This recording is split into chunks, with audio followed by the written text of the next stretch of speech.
द्वापर युग का समय था। महाभारत का युद्ध आरंभ होने वाला था। कौरवों और पांडवों की सेनाएं कुरुक्षेत्र में आमने सामने खड़ी थीं। उसी समय एक वीर योद्धा अपने घोड़े पर सवार होकर युद्धभूमि की ओर चला आ रहा था। वह था बर्बरीक, भीम का पौत्र और घटोत्कच का पुत्र। बर्बरीक के पास 3 दिव्य बाण थे। पहला बाण जिस वस्तु को नष्ट करना चाहे उसे चिह्नित करता था। दूसरा जिस वस्तु को बचाना चाहे उसे चिन्हित करता था। और तीसरा बाण पहले दोनों के आदेश से पूरे संसार का संहार कर सकता था। कृष्ण जी को ज्ञात था कि यह बालक अत्यंत शक्तिशाली है।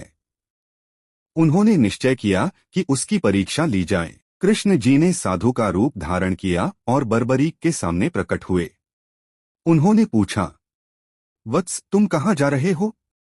बर्बरीक ने हाथ जोड़कर कहा, महाराज, मैं कुरुक्षेत्र जा रहा हूँ, धर्म के पक्ष में युद्ध करने।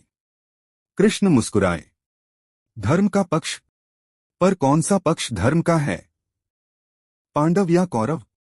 बर्बरीक बोला, जो हारता दिखेगा मैं उसी का साथ दूंगा, क्योंकि मेरा प्रण है, मैं सदा निर्बलों का साथ दूंगा। कृष्ण बोले, तो यदि तुम युद्ध में उतरोगे तो पक्ष बदलते रहोगे। इससे तो युद्ध का संतुलन ही बिगड़ जाएगा। फिर कृष्ण ने कहा, वत्स, कहते हैं तुम्हारे 3 बाण संपूर्ण सेना को नष्ट कर सकते हैं, क्या यह सत्य है? बर्बरीक ने कहा, हाँ प्रभु, एक बाण से समस्त शत्रु का अंत संभव है। कृष्ण मुस्कुराए और बोले, यदि ऐसा है तो मुझे दिखाओ, मैं देखना चाहता हूं।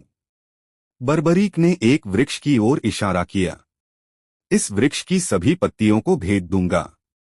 कृष्ण ने चालाकी से एक पत्ती अपने पांव के नीचे छिपा ली। बर्बरीक ने ध्यान लगाया और बाण छोड़ा। बाण ने पल भर में सब पत्तियां भेद दीं और फिर आकर कृष्ण के पैर के नीचे घूमने लगा।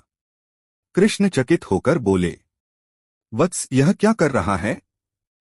बर्बरीक हंसते हुए बोला, प्रभु, आपके पांव के नीचे भी एक पत्ती छिपी है। मेरा बाण तब तक शांत नहीं होगा जब तक सबको नहीं भेद देता। कृष्ण तब समझ गए यह बालक तो अद्वितीय है। उन्होंने अपना रूप प्रकट किया, मैं ही श्री कृष्ण हूँ। फिर बोले, वत्स, तुम्हारा बल इतना महान है कि तुम जिस पक्ष में रहोगे वही विजयी होगा। पर धर्म को स्थिर रखने हेतु